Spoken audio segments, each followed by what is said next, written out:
My name is Anjali Chaturvedi and आज हम start करेंगे वही सेम चैप्टर 1 जिसमें नेक्स्ट टॉपिक स्टार्ट करेंगे मॉस्बी का।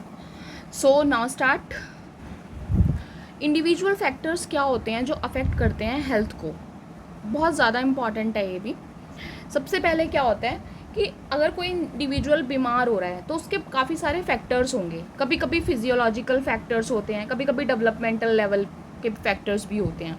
जैसे सबसे पहले मैं आपको बताना चाहूँगी, जैसे इंडिविजुअल फैक्टर्स हैं जिसमें आता सबसे पहले आपका आता है psychological capacity, then developmental level.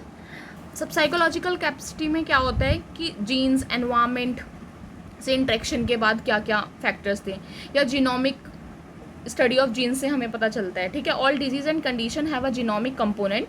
Genomes refers to the study of genes and their interaction with other genes, the environment and psychological factors, जिसके कारण हमें क्या पता चलता है, साइकोलॉजिकल कैपेसिटी पता चलती है हमें जो भी इंडिविजुअल है उसकी।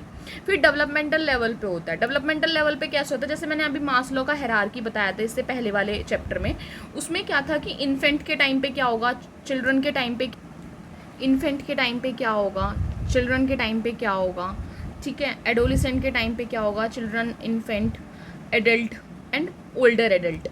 ठीक है, इन्फेंट के टाइम पे क्या होता है कि एक न्यू एनवायरनमेंट में आता है, बच्चे को स्ट्रेस फील होता है। क्योंकि स्ट्रेस फील क्यों हो रहा है, क्योंकि वो ट्रांजिशन हुआ है उसका फ्रॉम इंट्रा यूटराइन से एक्स्ट्रा यूटराइन लाइफ में। ठीक है, एक infant and extra uterine life is compounded for infant with a congenital problems, जिसके कारण क्या होता है, कंजेनाइटल प्रॉब्लम्स भी हो जाती हैं। ठीक है, इसलिए इन्फेंट का जो है उस टाइम पे क्या होगा, कंजेनाइटल प्रॉब्लम्स हो जाएंगी। अगर बच्चा है 3 से 4 साल का बच्चा है, मैच्योरेशन में इन्वॉल्व क्या करता है, physical, functional and emotional growth को भी। ठीक है, इस टाइम पे एवर चेंजिंग प्रोसेस होता है। It is an ever changing process that produce stress, disability and factors that में क्वालिटेटिवली एंड क्वांटिटेटिवली। इसका मेनली क्या है, मैच्योरेशन में अफेक्ट करता है। जैसे कि बच्चे क्या करते हैं, मैच्योरेशन होता है बच्चों को, ठीक है, जो बच्चे 10-10 साल के हो जाते हैं लेकिन वो बेड पे ही सूसू कर देते हैं। ठीक है, मतलब तो इसका मतलब क्या है, उसके बचपन के टाइम पे उसको कुछ डिफ़ॉल्ट हुआ है जिसके कारण उसका साइकोलॉजिकली वो उस टाइम पे भी बड़े होकर भी वो चीज़ों को समझ नहीं पा रहा। ठीक है, या ऑटिज्म है बच्चे को, ठीक है, वो तो खैर जेनेटिक है।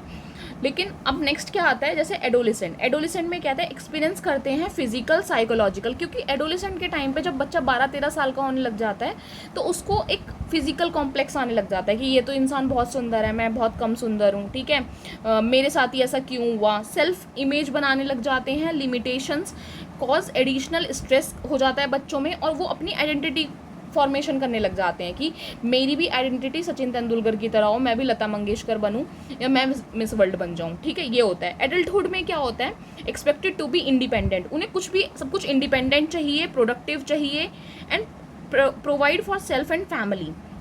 ठीक है, if one can not partially, और अगर इंसान ने ये अचीव नहीं कर पाया, इंडिपेंडेंसी नहीं अचीव कर पाई, प्रोडक्टिविटी नहीं अचीव कर पाई एडल्टहुड तक भी, तो उसमें क्या होगा, स्ट्रेस हो जाएगा, जिसके कारण उसे बहुत सारे डिजीज हो जाएंगी, बीपी, शुगर, हार्ट पेशेंट। ठीक है, ओल्डर एडल्ट्स में क्या होता है, ये अमेरिकन सोसाइटी में होता है, क्योंकि ओल्डर एडल्ट्स में क्या है, value youth and D value old age. वो क्या कहते हैं, वैल्यू करते हैं यूथ को और डी वैल्यू करते हैं ओल्ड एज को। आजकल कहा जाए तो अमेरिकन सोसाइटी में होता है, लेकिन इंडिया में भी बहुत प्रिवेलेंट हो चुका है, लोग ओल्ड एज होम भेज देते हैं अपने पेरेंट्स को ही।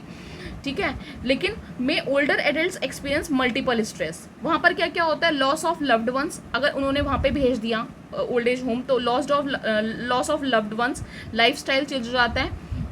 ठीक है, अप्रोचिंग, और वो अप्रोच करने लग जाते हैं डेथ की तरफ। तीसरा फैक्टर क्या है, इंटेलिजेंस कैसे आता है, इंटेलिजेंस में genetic, intellectual potential, amount of formal and informal education, level of intellectual development and ability to reason, conceptualise and translate words into action. कि इंटेलिजेंस में भी कोई प्रॉब्लम हो सकती है, ऐसा नहीं है कि नहीं हो सकती।